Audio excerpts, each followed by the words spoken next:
El impacto de la pandemia en el sector salud ha sido fuertemente afectado en todos los ámbitos, tanto para instituciones grandes como para instituciones pequeñas. La emergencia sanitaria por el COVID-19 fue afectada económicamente en el sector salud privado, ya que así dichas instituciones tuvieron que tomar decisiones de reducir horas laborales y esto se vio afectado en los sueldos salariales de las personas que laboran en dichas instituciones. El doctor Miguel Machuca nos comenta cómo afrontó la situación económica del COVID-19 en sus entidades hospitalarias. Asimismo, nos comenta cómo se adaptó a las disposiciones que dictó el gobierno en los primeros días de pandemia, una de ellas era que los pacientes contagiados por COVID tenían que trasladarse a las entidades públicas como lo era el IES y el Ministerio. En cambio, si los pacientes no tenían COVID, o sea, no eran contagiados por esta enfermedad, tenían que buscar a los centros médicos privados con los que contaban convenios como es el IES y Ministerio. De tal manera que pacientes no acudían a estos centros médicos por miedo a contagiarse del COVID-19. Muchos de esos pacientes lo que hacían era quedarse en sus casas y preferían si morían de algún infarto o de alguna otra enfermedad. Bien, al principio lo que nosotros pasamos fue incertidumbre, ¿verdad? Porque se declaró una pandemia, pero no había nadie que tuviese experiencia en qué significaba realmente esa pandemia, ese término en el convivir diario, mucho menos de una institución médica en un país como el nuestro. Las disposiciones del gobierno fueron que en un primer momento todos los pacientes COVID fueran referidos a unidades estatales, ya sean IES o del Ministerio de Salud, y que los privados nos dedicáramos a recibir todo lo que no fuese COVID. Así lo hicimos y lo que nos llamó la atención fue la disminución de la cantidad de pacientes que recibieron nuestras unidades, particularmente las nuestras, que son unidades de agudos, que reciben pacientes críticos, tanto con problemas cardiovasculares o problemas neurológicos. El descenso del nivel de recepción de pacientes fue terrible. Por darles un ejemplo, nosotros practicábamos 25, 30 cateterismos por semana, que son procedimientos de intervención en las arterias coronarias del paciente. En los meses, los últimos días de marzo, abril, mayo, a veces no había un solo paciente a la semana. Eso no significaba que las personas habían dejado de tener eventos cardiovasculares o cerebrales, simplemente preferían pasar en sus casas, fallecer en sus casas antes de ir a los centros hospitalarios en busca de atención, dado el temor que había por desconocimiento de lo que significaba el COVID en esos momentos. Entonces se volvió una situación muy difícil de manejar desde el punto de vista operativo. Teníamos unidades que estaban siendo subutilizadas, empezaron a escasear insumos y desde el punto de vista de la sostenibilidad económica de las empresas se volvió también muy difícil. En ese sentido, la afluencia de pacientes no COVID a las unidades hospitalarias durante los primeros meses de pandemia fue muy reducida.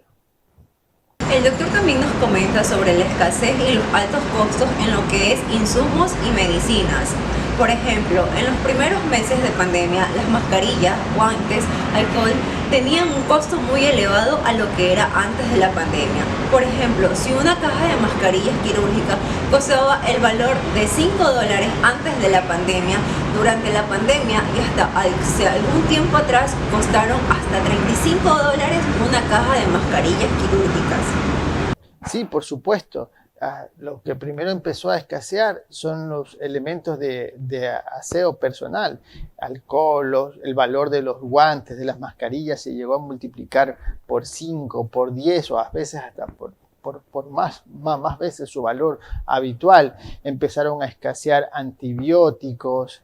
Bueno, afortunadamente la parte de gases medicinales como oxígeno, aire medicinal, en eso no sufrimos nosotros como padecieron muchas instituciones médicas porque tenemos la capacidad de ser autosuficientes. Nosotros generamos nuestros propios gases medicinales. Eso nos ayudó muchísimo porque también eso fue uno de los rubros que más se encareció durante la pandemia.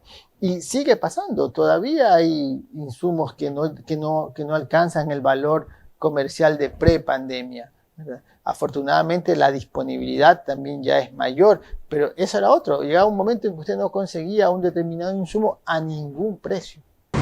Con respecto a una de sus entidades hospitalarias, el doctor me comentaba que tuvo que tomar decisiones como cerrar una unidad de cuidados intensivos y esto produjo a que hiciera un recorte de personal de dicha unidad. Asimismo, tomó estrategias de reducción de horas laborables tanto para el personal administrativo como para el personal médico, de tal manera para que no se contagiaran también del virus y no lo propaguen para otras personas.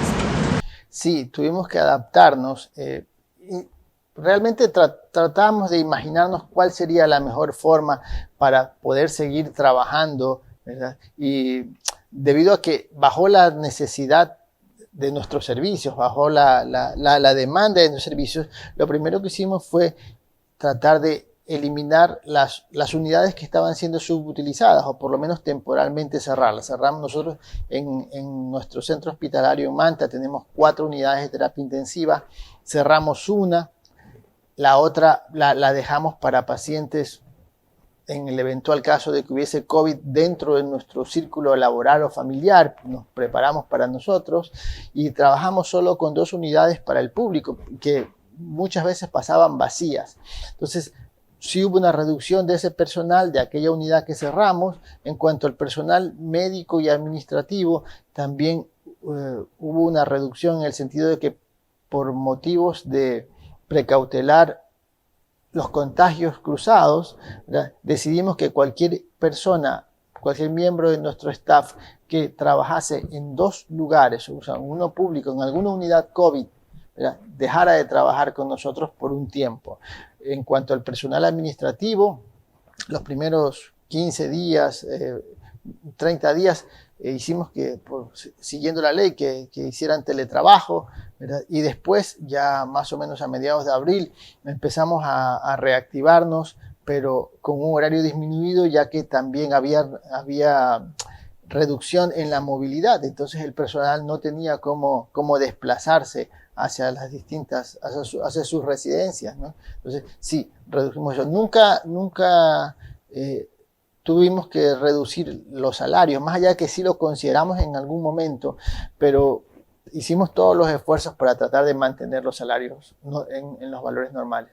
Siguiendo con el tema, le consulté al doctor si en algún momento de la pandemia a él lo desmotivó seguir adelante como director médico de sus entidades hospitalarias. Eso siempre. Y realmente todavía, ahora, una de las cosas que me llama la atención es que la ciudadanía, gran parte de la ciudadanía, tiende a hablar de la pandemia en pasado. Y eso no es así, la pandemia sigue, ¿verdad? Y eso es algo que preocupa mucho porque las personas piensan que esto ya terminó y esto no ha terminado y no va a terminar por muchos meses. Y la capacidad de respuesta de cada país es distinta frente a las situaciones. Por ejemplo, nosotros en nuestros centros seguimos pasando una situación financiera muy complicada porque el gobierno pasado era una desgracia, este gobierno aún muestra importantes signos de desorden, de lentitud. Si usted analiza la coyuntura nacional, usted ve 2 o 3 noticias, son vacunas, una que otra cosa, y se acabó. No hay una respuesta rápida. Es verdad que las vacunas son importantes, pero la forma de reactivar el país, esa no ha llegado aún. No ha llegado. Entiendo que pueden tener razones por las cuales no llegan, pero eso a la sociedad, a la que tiene que salir a trabajar todos los días, a que tiene que mantener la máquina en movimiento, ese argumento no le alcanza. Por supuesto que hemos sido tentados a decir, bueno, hasta aquí, ya no. Pero cuando uno mira para atrás y ve que no solo es una decisión personal, sino que atrás de uno vienen 450 personas, 450 familias, como son el el staff que representa Manta, más todo lo que tenemos en nuestro centro hospitalario en Puerto Viejo, tratamos de dar la lucha y seguir adelante. La licenciada Paola Mendoza nos cuenta cómo fue la pandemia del COVID-19 para los pacientes que se encontraban ingresados dentro de la clínica para darles su respectiva nutrición. El COVID-19 ha afectado directamente a los pacientes en cuanto a las dietas, pues esto ya debido a que ha habido escasez de suministro de los alimentos y que ha afectado directamente con la salud. En este caso, más a los más vulnerables y a las personas que son de más bajos recursos económicos. En los primeros meses hubo afectación económica a nivel mundial y por ende los más afectados son las personas pobres. Sí hemos sido todos afectados. En el caso de los primeros meses de pandemia fue algo inesperado y realmente pues algo que no se venía a venir. La señora Erika Pico nos comenta cómo afectó la pandemia en su ámbito laboral. Bueno, inicialmente cuando empezó la pandemia tuvimos una suspensión laboral por un mes y luego regresamos a laborar, pero por medio tiempo. Aparte de eso, nos afectó bastante lo que fue el sueldo, ya que fue una de las decisiones que tomó la empresa para poder darnos trabajo y seguir contribuyendo con los servicios que prestamos en la empresa. Luego de más o menos 2 meses, volvimos a laborar ya normalmente con las 8 horas de trabajo y nuevamente tuvimos nuestro sueldo normal.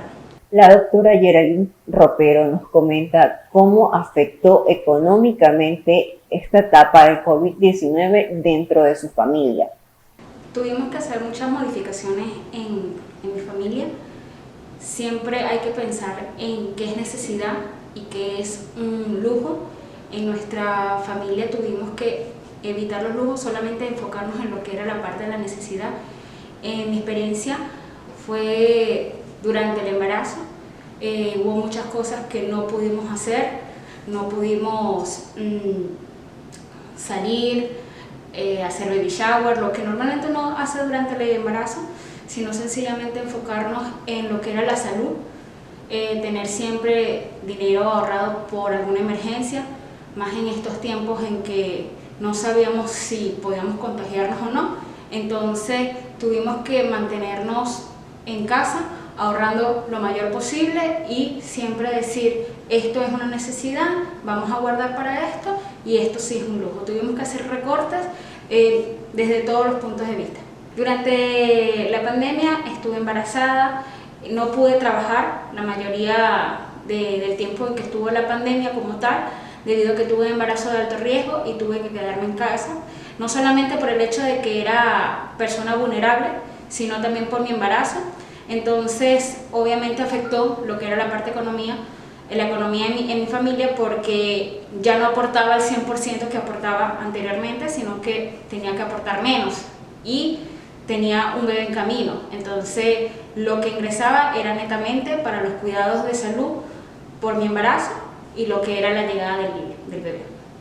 La ingeniera Fabiana García, coordinadora de la administración del Grupo Hospicor, me comentaba cómo afrontó la situación económica que pasó en los primeros meses de la pandemia del COVID-19. Bueno, los primeros meses de pandemia fue así un poco muy difícil por el tema de que tuve que reajustar los gastos, tanto personales como mis gustos.